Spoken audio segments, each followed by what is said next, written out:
रहते हैं, करीब 100 साल से तो यहीं रहते हैं और घरों को छोड़ के। और कौन हिंदू नहीं चाहता कि गंगा के किनारे रहे।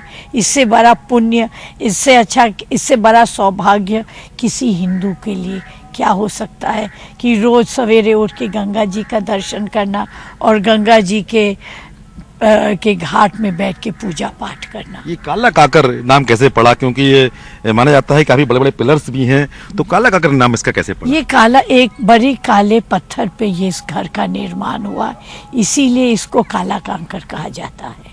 ये बड़े बड़े पिलर्स भी देख सकते हैं आप, बड़े बड़े पिलर्स हैं। और फाउंडेशन, ये जो पिलर्स हैं इनके साथ में यहाँ पर फाउंडेशंस भी बने हुए हैं, देख सकते हैं फाउंडेशन स्टोन्स देख सकते हैं कितने मजबूती से बने हैं। लेकिन यहाँ पर जब काफी बाढ़ आती है तो ऐसे में क्या पानी कहाँ तक पहुँचता है? जब बाढ़ का पानी आता है तो कहाँ तक पहुँचता है? और ऐसे में क्या डर नहीं लगता आपको? बताएं।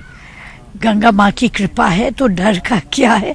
पर ये जो आप देख रहे हैं पाइप के बीच तक ये पानी आ जाता है जब बहुत पानी बढ़ता है। नीचे जाने का रास्ता कोई बाहर से है। और ये सीढ़ियाँ कुछ बनी है, बता रहे थे कि यहाँ अंदर से सीढ़ियाँ कुछ रास्ता अब है। वो उसको सिक्योरिटी रीजन के लिए हम लोगों ने बंद कर दिया है, अब घूम के ही जाते हैं। तो ये थी राजकुमारी रत्ना सिंह जो कि काला काकर हाउस में यहाँ पर रहती हैं। और सबसे बड़ी बात यह है कि लगातार भारतीय जनता पार्टी के लिए प्रचार कर रही हैं और इस बार उनका कहना है कि भारतीय जनता पार्टी उत्तर प्रदेश में सरकार बनाएगी। और यहाँ पर जिस तरह उत्साह देखने को मिल रहा है लोगों में, उससे लगता है कहीं ना कहीं राजकुमारी रत्ना सिंह भी लोगों के उत्साह को बढ़ाने में काफी मेहनत कर रही हैं। सहारा समय के लिए कैमरामैन शिवेंद्र विक्रम के साथ सुशील कुमार तिवारी का काला काकर हाउस से प्रतापगढ़। मेरे साथ में हैं बीजेपी के वरिष्ठ नेता और पूर्व राज्यपाल वेस्ट बंगाल पंडित केसरीनाथ त्रिपाठी जी। इनसे जानेंगे कि जो बीजेपी है पूरे प्रदेश में क्या स्थिति दिख रही है, क्योंकि जिस तरह समाजवादी पार्टी काफी जोरदार टक्कर दे रही है बीजेपी को, क्या कहना है बीजेपी क्या स्थिति? देखिए, बीजेपी की स्थिति तो सत्तारूढ़ दल की है और उसी स्थिति को लेकर के बीजेपी आगे बढ़ रही है। आम जनता की बात करें तो आम जनता के मन के अंदर यह विश्वास जम करके बैठ गया है कि बीजेपी पुनः सत्ता में आएगी और इसके लक्षण भी फिलहाल दिखाई पड़ रहे हैं। जो पुराने लोग जुड़े हैं पार्टी से वो तो हैं, लेकिन देश का एक बहुत बड़ा नवयुवक तबका वो भी बीजेपी के साथ आया है और इसलिए हम सबको इस बात की पूरी उम्मीद है कि बीजेपी पुनः सत्ता में आएगी। जिस तरह प्रियंका गांधी ने कहा है कि कांग्रेस ने देश को बनाया और बीजेपी देश को बेच रही है, तो ऐसे में क्या कहेंगे प्रियंका गांधी के स्टेटमेंट? प्रियंका गांधी को यह मालूम होना चाहिए कि देश उनसे पहले पैदा हुआ है। प्रियंका गांधी है, उनकी पार्टी कांग्रेस ने देश नहीं बनाया। उन्होंने तो देश को बेचा, उन्होंने देश को बर्बाद किया और उन्होंने देश को जिस सही रास्ते पर ले जाना चाहिए था उसके बजाय घूसखोरी, भ्रष्टाचार आदि मार्गों पर ले गई और उसी का परिणाम यह हुआ कि 70 साल की आज़ादी के बाद भी हम जिस मंजिल की कल्पना किए हुए थे उस मंजिल की ओर बढ़ भी नहीं पाए। जिस तरह प्रियंका गांधी को तो राजनीति का ABC नहीं मालूम। एक परिवार की है इसलिए प्रियंका हो गई। अब क्या कहा जाए उनको? आप शहर दक्षिण से चुनाव लड़ते रहे और जीतते भी रहे, तो तब की राजनीति में आपकी राजनीति में कितना अंतर देखते हैं? देखिए, अंतर तो है। मैं 6 बार उत्तर प्रदेश विधानसभा का सदस्य चुना गया, 3 बार उत्तर प्रदेश विधानसभा का निर्विरोध अध्यक्ष चुना गया और अंतर मुझे अब दिखाई पड़ता है चुनाव के तौर तरीके पर, चुनाव में लड़ने वाले मुद्दों पर और इसके साथ ही साथ लोगों के मन के अंदर किस प्रकार की कामनाएं उठती हैं जिनको लेकर के वो चुनाव में मुद्दों पर जाते हैं और अपने मन की बात कहते हैं। मैं समझता हूँ कि बहुत अंतर हो गया है।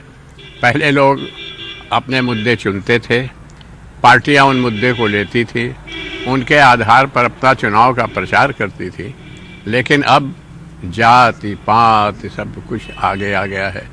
अब जो मुद्दे असली होने चाहिए वो कम दिखाई पड़ते हैं। ऐसा नहीं कि दिखाई नहीं पड़ते, कम दिखाई पड़ते हैं, लेकिन जातिवाद के नाम पर वो मुद्दे पीछे छूट रहे हैं। कहीं न कहीं टूटन समाज में दिखाई पड़ रही है। और मैं इसीलिए कह रहा हूँ और विशेष बल दे करके कह रहा हूँ, इस देश को अगर सही रास्ते पर ले जाना है तो 2-3 बहुत ही क्रांतिकारी परिवर्तन करने की आवश्यकता है। सबसे पहला परिवर्तन होना चाहिए कि मतदान अनिवार्य होना चाहिए, कंपलसरी वोटिंग। और अगर कोई वोट नहीं देता तो उसके ऊपर आर्थिक दंड लगना चाहिए। इससे देखिए बहुत खर्च बच जाएगा।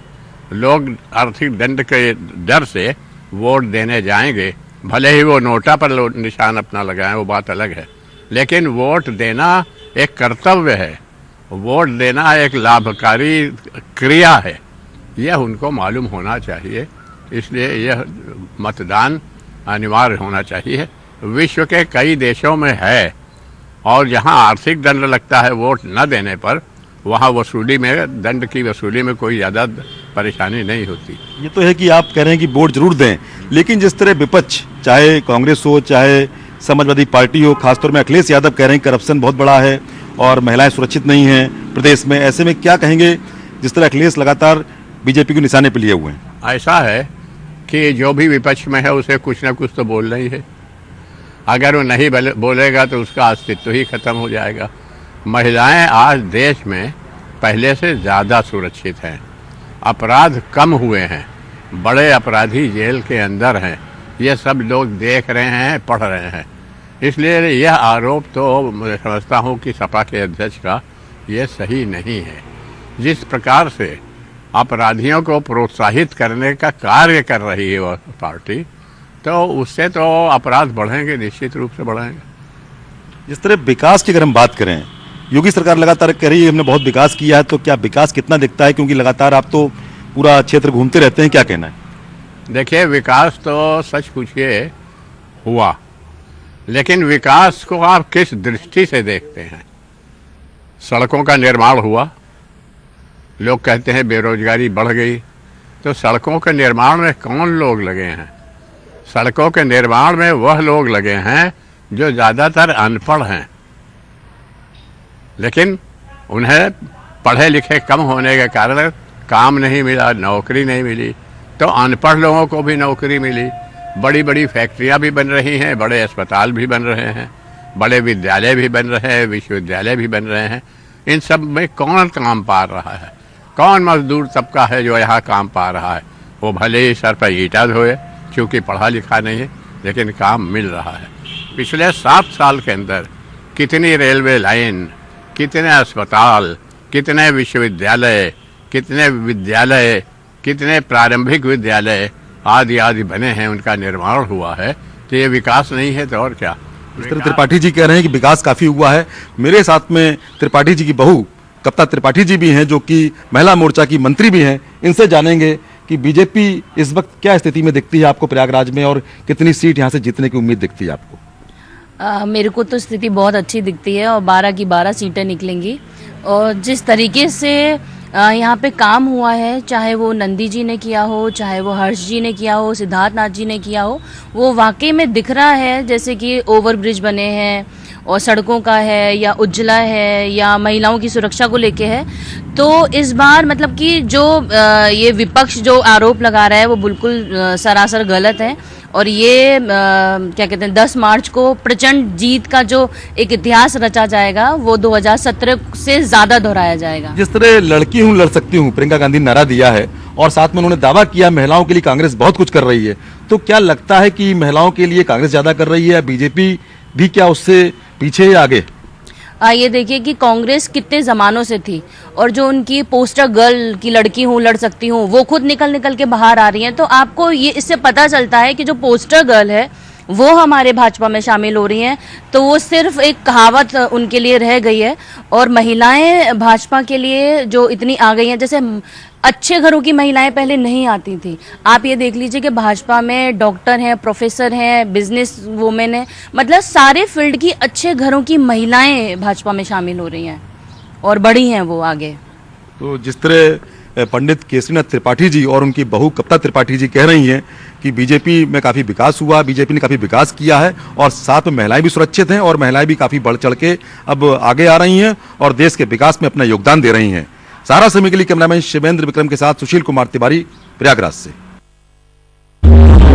27 फरवरी को प्रतापगढ़ का चुनाव होना है और यहाँ पर आज प्रतापगढ़ के रानीगंज विधानसभा में रानीगंज के जो प्रत्याशी धीरज ओझा हैं उनके समर्थन में यहाँ पर आए थे देश के गृह मंत्री अमित शाह आज यहाँ पर, और बहुत ही लोगों में उत्साह दिखा है। और इस मौके पर हमारे साथ जो है प्रतापगढ़ रियासत के राजा अनिल प्रताप भारतीय जनता पार्टी के वरिष्ठ नेता है। हम जानने की कोशिश करते हैं कि जो आज अमित शाह आज यहाँ पर आए हैं, आपको लगता है किस तरीके से जन समर्थन आज आप यहाँ पर आप महसूस कर रहे हैं? जी, आज आपने देखा कि हमारे भारत सरकार के गृह मंत्री जी आज इस जनसभा को संबोधित करने आए थे और मैंने मंच से भाषण भी दिया था कि आज की तारीख में भाई धीरज ओझा यहाँ के विधायक हैं और 10 तारीख को जब निर्णय आएगा तो ये पुनः इस विधानसभा के भावी विधायक होंगे और आप उसमें कोई शक शुबा नहीं होनी चाहिए कि अपार जनता का जो उनको स्नेह मिल रहा है, उनको समर्थन मिल रहा है, आशीर्वाद मिल रहा है, इसलिए मिल रहा है क्योंकि वो इतने लोकप्रिय हैं, जनहित में उन्होंने इतने कार्य किए हैं जिसका उल्लेख अभी माननीय गृह मंत्री जी ने किया है। मुझे पूर्ण विश्वास है कि भाई धीरज ओझा बहुत भारी बहुमत से रानीगंज विधानसभा से चुनाव जीतेंगे। विधानसभा पूरी तरीके से, चूंकि अगर देखा जाए अभी तक के जो चुनाव हुए हैं पश्चिम क्षेत्र में जो भी चुनाव हुए हैं, किस तरीके का रुझान आपको देखने मिल रहा है? क्या उत्तर प्रदेश के पूर्वी क्षेत्र में भी ये प्रभाव है? देखिए, जो अभी 3 चरणों का जो चुनाव हुआ है उसमें स्पष्ट रुझान जो है भारतीय जनता पार्टी की तरफ है और ये लगभग 172 सीटें हैं जिसमें अधिकांश सीटें भारतीय जनता पार्टी जीत रही है और चौथा और 5वां चरण तो हमारा भारतीय जनता पार्टी का ये जो मध्य क्षेत्र है, जो अवध का गढ़ है, ये हरदम से भारतीय जनता पार्टी का एक मजबूत जनपद रहे हैं। उनके चुनाव में तो हमारी लीड जो है वो और बढ़ती जाएगी और छठे सवाते हम लोग बहुमत से नहीं, प्रचंड बहुमत से भारतीय जनता पार्टी की सरकार बनने जा रही है। धीरज ओझा यहाँ इसके पहले भी विधायक रहे हैं, आपको क्या लगता है कि जनता ने उनको अपने किया है? मैंने अभी आपसे कहा कि धीरज ओझा जी यहाँ के विधायक हैं, 10 तारीख को पुनः विधायक बनने जा रहे हैं। मैंने ये भी कहा आपसे कि इसलिए बनने जा रहे हैं कि इनकी लोकप्रियता जो है इनको विजयी बनाएगी, इनके कार्य इनको विजयी बनाएंगे। इसका उल्लेख माननीय गृह मंत्री जी ने किया है कि इन्होंने पूरे क्षेत्र में जो इतना व्यापक विस्तार किया है, मैं नहीं समझता हूँ प्रतापगढ़ में इतना जन कल्याणी कार्य। प्रतापगढ़ की सीटों पर भी अमित शाह का यहाँ आना तो बहुत